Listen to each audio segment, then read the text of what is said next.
Je vous le disais en titre, un avion de l'armée de l'air syrienne a été intercepté et détruit en vol par un missile patriote israélien hier. C'est un développement rarissime. Le dernier, c'était en 2014. Donc un développement, un événement suffisamment important pour que nous en parlions ce matin avec notre ami Maxime Pérez, qui est journaliste spécialiste en matière de sécurité. Maxime, bonjour. Bonjour Daniel. Alors, comment expliquer ce développement? Est-ce que c'est l'une des retombées donc de ce qui se passe dans le sud du pays avec la reconquête donc du sud de la Syrie par l'armée régulière syrienne? Oui, c'est absolument ça. L'armée syrienne est en train de concentrer ses efforts au sud de la province de Konetra, dans cette poche frontalière d'Israël qui est le bassin de Yarmouk, une zone qui est tenue par un groupe djihadiste qui a fait allégeance à l'État islamique il y a quelques années. Ce sont quelques milliers d'hommes qui tiennent à peu près une quinzaine de villages, et l'armée syrienne emploie ses méthodes habituelles, à savoir des bombardements massifs à distance, à la fois avec des missiles de courte et de longue portée, ce qui explique l'incident d'avant-hier, puisque je vous rappelle qu'on en est au deuxième incident frontalier en l'espace de 24 heures, et qu'avant-hier, ce sont deux missiles balistiques, ils ont été qualifiés tels quels par l'armée israélienne, qui se sont dangereusement rapprochés de la frontière. Et c'est aussi dans ce contexte que l'armée a fait usage de son système antimissile, l'armée israélienne. Donc il y a cette reconquête. Tout cela se passe vraiment à quelques kilomètres à peine, parfois quelques centaines de mètres de la frontière israélienne, et surtout de cette zone supposée démilitarisée en vertu des accords de cessez-le-feu entre Israël et la Syrie datant de 1974. Et Israël veut montrer qu'elle applique tout simplement le principe de tolérance zéro. Aucune incursion terrestre ou aérienne ne sera tolérée dans ce secteur, et c'est ce qui explique pourquoi l'armée israélienne a immédiatement décidé d'intercepter ce chasseur syrien, un Sukhoi 24. Alors, dans cette région, on l'a vu en particulier au cours des 2 dernières semaines, il semble qu'il y ait une étroite coordination entre l'armée de l'air israélienne, Tsahal, et l'armée russe et l'armée de l'air russe qui était aussi également présente. Pourquoi? Comment peut-on expliquer, on va dire, ce dérapage, on va dire, avec l'armée syrienne? Et la question que je vous pose, est-ce que le même cas de figure est possible avec un appareil de l'armée de l'air russe? Parce que alors là, ça aurait un autre impact et d'autres conséquences. Bien sûr, c'est la grande hantise des responsables israéliens politiques et militaires. C'est pour ça qu'un mécanisme de coordination a été mis en place avec Moscou, avec l'état-major russe en Syrie depuis maintenant 3 ans, pour éviter ce genre d'incident. D'abord parce que l'armée syrienne, tout comme l'armée russe, emploie des appareils, des avions de fabrication russe, parfois même de fabrication soviétique. Quand on parle du Sukhoi, c'est un appareil qui est opérationnel depuis 1975, qui a évidemment subi de nombreuses améliorations technologiques depuis les années 70, mais qui reste un appareil issu de l'industrie militaire russe.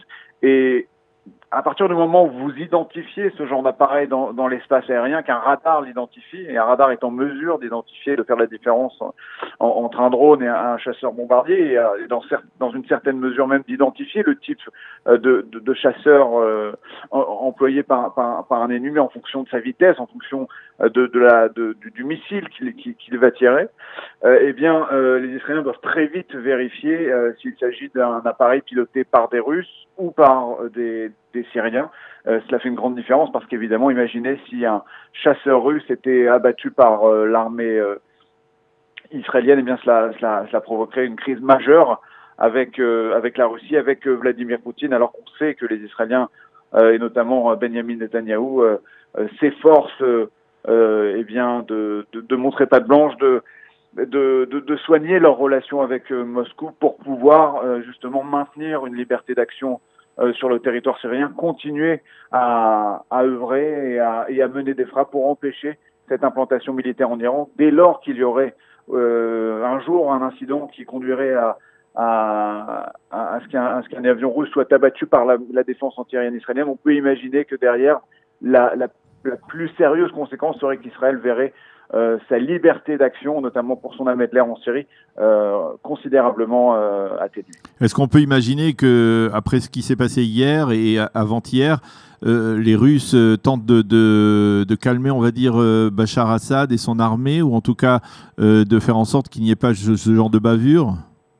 Écoutez, ce qu'il faut souligner d'abord, c'est que de manière assez formelle, une plainte a été déposée conjointement par l'armée russe et par la Syrie suite à cet incident frontalier, tout simplement parce que du côté syrien, la version diffère. On affirme que ce Sukhoi 24 abattu hier par la défense antiaérienne israélienne n'a pas franchi la zone démilitarisée, qu'il ne s'est pas il n'a pas pénétré de 2 kilomètres dans l'espace aérien israélien jusque sur le plateau du Golan. C'est ce qu'affirme l'armée israélienne, et c'est donc une version qui est démentie par les autorités syriennes. On peut supposer que les Russes se sont joints à cette plainte pour montrer à leur allié Bachar el-Assad qu'il reste malgré tout évidemment un soutien assez considérable et assez important dans cette reconquête du territoire syrien, et peut-être aussi pour signifier aux Israéliens qu'ils doivent tout de même faire attention de ne pas abîmer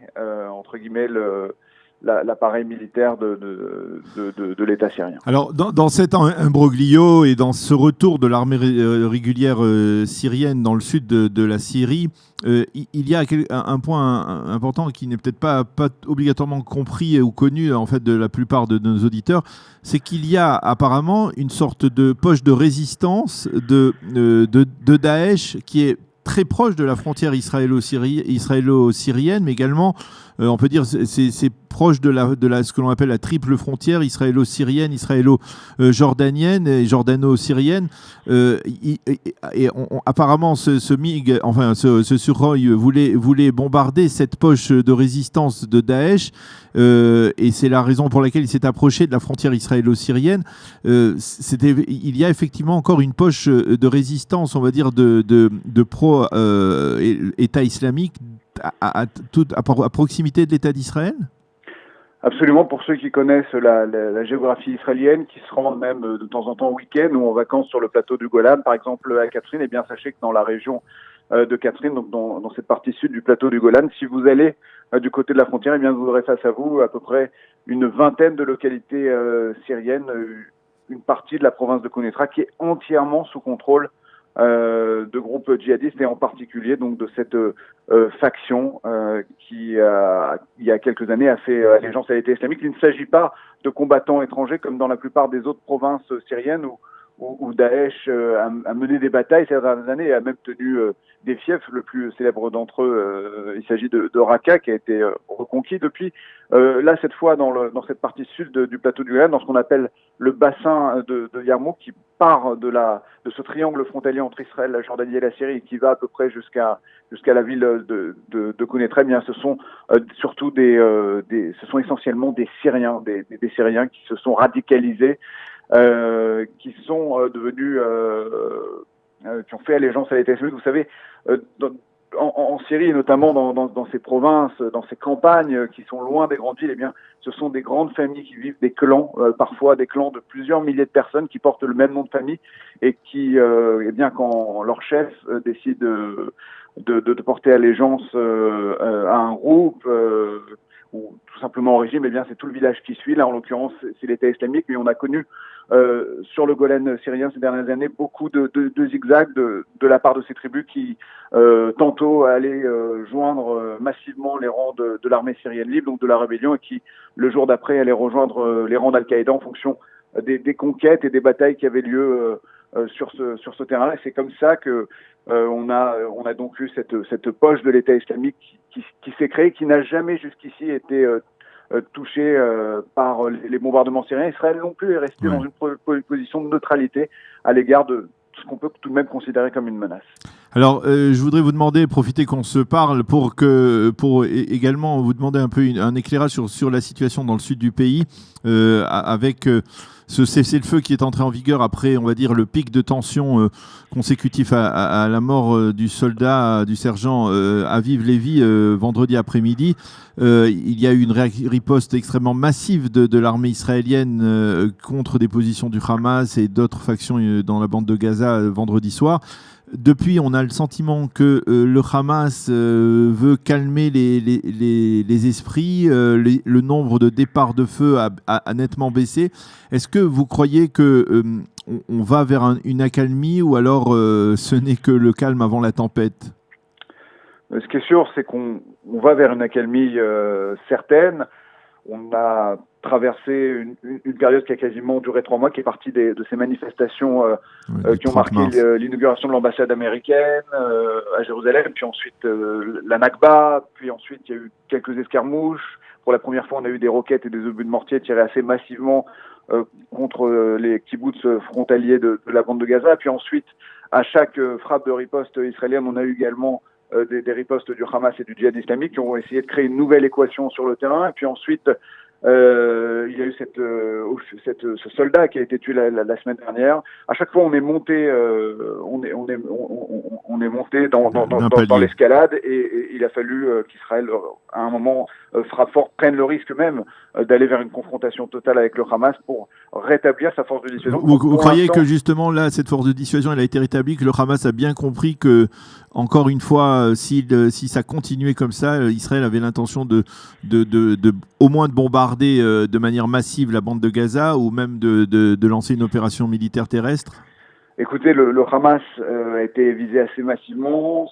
Un coup sérieux a été porté à ses infrastructures militaires. Il a choisi de ne pas riposter. Il aurait pu tirer des roquettes de moyenne portée contre des grandes agglomérations israéliennes comme Ashkelon, Ashdod, Beersheba. Ça n'a pas été le cas.